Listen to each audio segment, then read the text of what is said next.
Hey, what's up, everyone? So I got a lot of really good feedback from people that said that they liked the video that I posted yesterday, and also the 3 paragraphs that I included from the Motivation Manifesto. And I don't know a lot of people that don't have time in their schedule to watch videos or to sit down and read a book.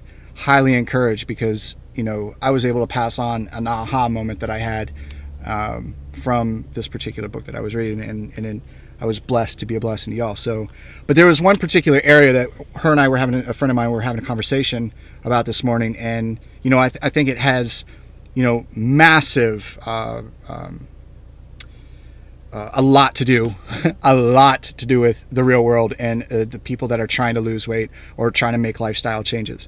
But there was some areas in the last chapter that I did post that had some just profound implications for our lives that, let me just read it. We often complain, made kind requests of others, or reminded people of the circumstances that made us want to improve our lives. Stop. Think about if let's just say that you're obese, or you've been obese and you've lost the weight, or you've been trying to stop smoking, or you're trying to stop drinking, or you tried to stop, doing whatever. And people that are in your little social circle, whether it's a huge or whether it's really, really small, or you have family that's your social circle, they know that you're in turmoil from what you're going through. They know that.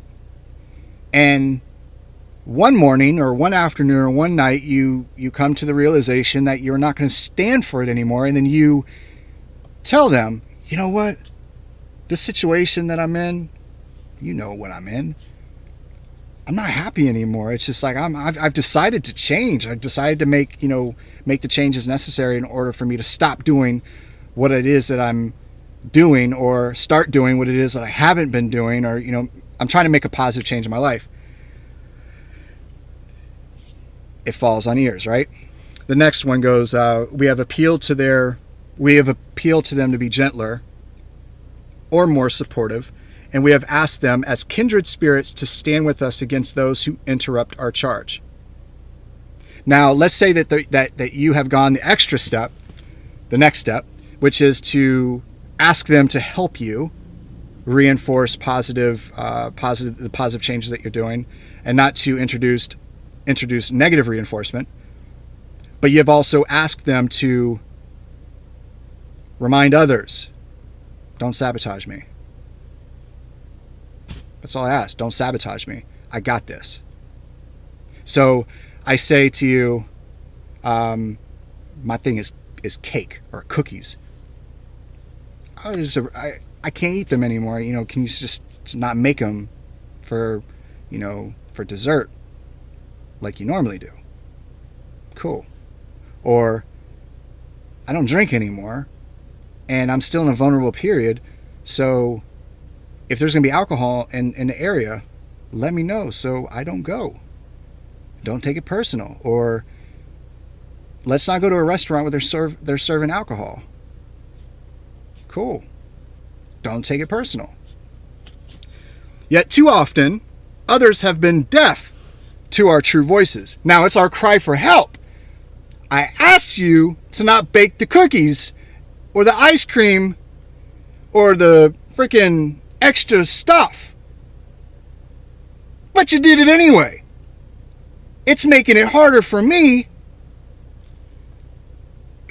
Help me out. You know what I'm saying? Or I thought you said it was going to be no alcohol. Why is everyone drinking? Your situation, unique situation, fill in the blanks. They didn't believe in us or support us or cheer us on when it mattered the most.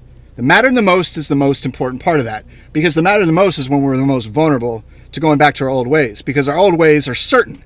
Our old ways are safe, right? Doesn't matter what it is. Alcohol, drugs, sex, freaking food, it doesn't matter. You're vulnerable to specific triggers, and if you're open and aware of where those triggers are in your life, and you're bringing them to the attention of your support circle, and they don't hook it up and hook you up and hook up the environment to help you become a success, success story, not a statistic. Damn, really? Help me out. You know what I'm saying? We must hold them as we hold the rest of mankind enemies in battle, should they stand in the way of our dreams, but in peace and assistance, friends. Now, I was basically giving the example, like, with like the food aspect, the cookies and the ice cream and stuff. It's like, I told you I can't be around cookies and ice cream. I just can't. I'm not saying forever, but right now I can't. Help me out. And let's say you're in your vulnerable period and you're thinking you're absolutely present because you don't have those vices or those things that's in your life that are serving as crutches to keep you from feeling the actual present moment. Cigarettes, drugs, alcohol, it doesn't matter what it is. It's helping you cope with the feeling of turbulence or turmoil or anxiety or whatever that you have going on inside of you that you have no way of releasing it in a healthy manner because you don't know how to do it. You don't know how to stop that cycle, that malicious cycle. And then you start paying attention to everything that's around you. It's in your car. They're in your car. They're in your house or in your workplace. They're wherever you go. They're there. The anchors, those triggers, those things that are latching themselves onto you. The sounds, the scents. Like, take for instance, like, let's say the thing is food, and this is the example that I was giving my friend. Is like let's say you're walking through the house and there's a candle burning, and that candle just all of a sudden just the scent and the smell just made you think of cookies or ice cream or dessert. Now, if you stopped there and say, it's a smell that is reminding me of something that I am no longer allowing to control me, stop it right there. I can't have this candle in the house. It's getting chucked. It's getting thrown away. That's my favorite candle. You can't do that to my... Hook me up. Hook a brother up. Or hook a sister up. I told you to not make this stuff, but you're making my life harder. My change, this is my life. You're in my life. Just as from your perspective, I'm in your life. So in my life, I am in total control unless I give my control up to somebody else or something else. Right now, I'm claiming control back in my life. Help me. Help me. Help me. Don't cook this stuff. Don't have this stuff in my house. I can't handle it. It's a candle. Help me out. I'm realizing there's things around me that are reminding me of the thing that I'm struggling with. Help me. My life, my reality, you are obstructing my living a fulfilled, happy, joyful life. You are hurting my progress. Now, there are times, and there's a lot of times when it's our issue that we have with other people. But when you tell them that what they're doing is harming you in your progress, whether small or big, it's their problem. If they choose to still make the cookies and bring in the ice cream and cook the stuff, the pastries and all that stuff, in spite of what you're going through, and decide not just, keep that candle, but buy more like it, you got yourself an issue. You got yourself an issue. I've worked with so many women. Majority of my clients are women, all ages. And let's say that those women, out of 10 of them, all of them are married.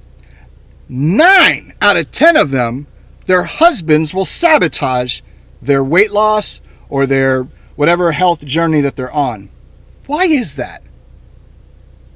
Why is that? Most of the time, I'm not saying all the time, because I know that there are certain situations that I'm not privy to, but most of the time, it's because their wives are changing. They're opening up like a butterfly, and they're spreading their wings. They're peacocking. They're loving the new self, the new self-discovery that they're on, the path. They're feeling beautiful again. They're feeling youthful again. And I've put my business first for so many years, and I've let my body go to crap. I've stopped praying. I stopped, doing stuff with the kids. I stopped. Now I'm just like this shell of a man that I used to be, and now my wife is growing again. And when you're not growing, you're not just sitting still, you're dying. You're slowly dying from the inside out or from the outside in, depends on what's going on in your life. You know what I'm saying? So that's just food for thought.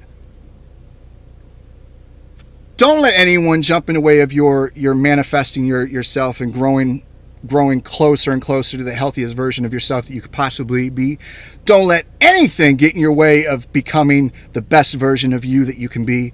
Don't ever, ever, ever feel like you should shrink so that other people won't feel insecure around your growing. Marianne Williamson, our deepest fear is not that we are inadequate, our deepest fear is that we are powerful beyond measure. That quote, brilliant quote, applicable to all aspects of life, especially this one.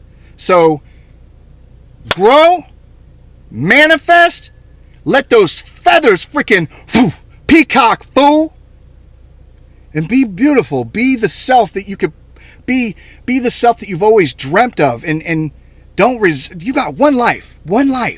Don't reserve it for anybody, or reserve that like you wanting to grow into a better version of yourself. Don't hold that back for anybody, because at the end of the day, it's your life and everyone else is in your life. Add value to them by adding value to yourself. Blessings. Peace.